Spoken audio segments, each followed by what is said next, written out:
ಕರ್ಣನನ್ನ ಬೇಕು ಅಂತಾನೆ ಲಾಕ್ ಮಾಡಿಸಿದ್ದಾರೆ. ರಮೇಶನ ಕಿತಾಪತಿಯಿಂದ ಇಂದು ಕರ್ಣ ಜೈಲಿನ ಕಂಬಿಗಳ ಹಿಂದೆ ಇರುವಂತೆ ಆಗಿದೆ. ಬಾಣಂತಿಯರು ಸತ್ತು ಹೋಗಿದ್ದಾರೆ ಅಂತ ನಾಟಕವಾಡಿಸಿ ಟ್ರೀಟ್ಮೆಂಟ್ ಕೊಟ್ಟಿದ್ದಂತಹ ಕರ್ಣನ ಮೇಲೆ ಅಪವಾದ ಬರುವಂತೆ ಮಾಡಿದ್ದಾರೆ. ಕರ್ಣನ ಜೊತೆಗೆ ಯಾರು ಮಾತನಾಡುವುದಕ್ಕೂ ಅವಕಾಶ ಕೊಡ್ತಾ ಇಲ್ಲ. ಯಾಕಂತಂದ್ರೆ ಯಾರಾದ್ರೂ ಮಾತನಾಡಿದ್ರೆ ಅಲ್ಲಿ ಆಗಿದ್ದೇನು, ಕೊಟ್ಟಂತ ಮೆಡಿಸಿನ್ ಯಾವುದು ಅನ್ನೋದನ್ನ ಕರ್ಣ ಬಾಯ್ಬಿಟ್ಬಿಡ್ತಾನೆ. ಹಾಗೆ ಕರ್ಣನದು ಏನೂ ತಪ್ಪಿಲ್ಲ ಅನ್ನೋದು ಯಾರಿಗಾದ್ರೂ ಗೊತ್ತಾಗ್ಬಿಡುತ್ತಾ ಅನ್ನೋ ಭಯದಿಂದಾನೇ ಯಾರೂ ಕೂಡ ಕರ್ಣನ ಬಳಿ ಹೋಗದಂತೆ ರಮೇಶ ಲಾಕ್ ಮಾಡಿದ್ದಾರೆ. ಕರ್ಣನ ಜೊತೆಗೆ ಯಾರಿಗೂ ಮಾತನಾಡೋದಕ್ಕೆ ಅವಕಾಶ ಕೊಡ್ತಾ ಇಲ್ಲ. ಇದೆಲ್ಲವೂ ಪೂರ್ವ ನಿಯೋಜಿತ ಯೋಜನೆ ಅನ್ನೋದು ಗೊತ್ತಾದ ಮೇಲೆ ಜಿ ಕನ್ನಡದ ಹೆಣ್ಮಕ್ಳು ಸುಮ್ನೆ ಬಿಡೋದುಂಟಾ?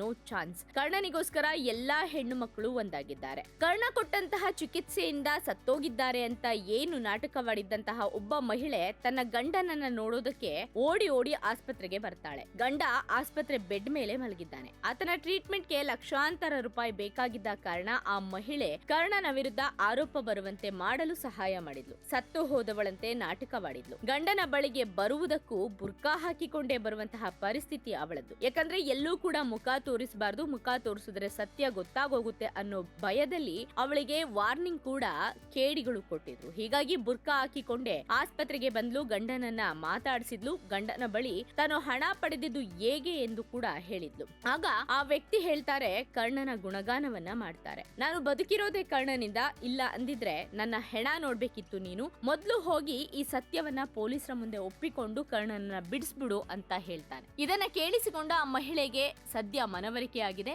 ಬಳಿಕ ಸತ್ಯವನ್ನ ಒಪ್ಪಿಕೊಳ್ಳೋದಕ್ಕೆ ಮುಂದಾಗಿದ್ದಾಳೆ. ಆ ಮಹಿಳೆ ಮಾತ್ರವಲ್ಲ, ಸತ್ತವರಂತೆ ನಾಟಕವಾಡಿದ 3 ಮಹಿಳೆಯರು ಕೂಡ ಸತ್ಯ ಹೇಳಲು ಹೊರಡ್ತಾರೆ. ಏನು ನಾವು ಸತ್ತಿದ್ದೀವಿ ಅಂತ ನಾಟಕ ಆಡಿ ಕರ್ಣನಿಗೆ ಶಿಕ್ಷೆ ಆಗುವಂತೆ ಮಾಡಿದಂತಹ 3 ಹೆಣ್ಮಕ್ಳು ಕೂಡ ತಾವು ಸತ್ಯ ಹೇಳ್ತೀವಿ ಅಂತ ಹೋದ್ರೆ ರಮೇಶ ಕಾಂಚನ ಬಿಡ್ತಾರ? ಇವ್ರನ್ನೆಲ್ಲ ಬೇರೆ ದೇಶಕ್ಕೆ ಕಳಿಸ್ಬಿಡೋಣ, ಇಲ್ಲೇ ಇದ್ರೆ ಯಾರಿಗಾದ್ರೂ ಸತ್ಯ ಗೊತ್ತಾಗುತ್ತೆ ಅಂತ ಪ್ಲಾನ್ ಮಾಡಿದ್ದಂತಹ ರಮೇಶ ಕಾಂಚನ ಈಗ ಇವರೆಲ್ಲ ಸತ್ಯ ಹೇಳೋದಕ್ಕೋದ್ರೆ ಬೇರೆ ದೇಶಕ್ಕಿರ್ಲಿ, ಈ ಲೋಕವನ್ನೇ ಬಿಟ್ಟು ಕಳುಹಿಸುವಂತಹ ಪ್ಲಾನ್ ಮಾಡಿದ್ದಾರೆ. ಹೀಗಾಗಿ ಎಲ್ಲರನ್ನ ಕೂಡ ಕಿಡ್ನಾಪ್ ಮಾಡಿ ಒಂದು ಕಡೆ ಕೂಡಿ ಹಾಕಿದ್ದಾರೆ. ಈ ವಿಚಾರ ನಮ್ಮ ಹೆಣ್ಣು ಮಕ್ಕಳಿಗೆ ತಿಳಿದಿದ್ದೇ ತಡ.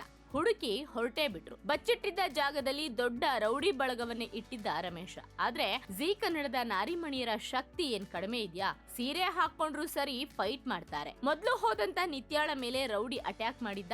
ರಾಣಿ ಅದನ್ನ ನೋಡ್ಕೊಂಡು ಸುಮ್ನೆ ಬಿಡ್ತಾಳ?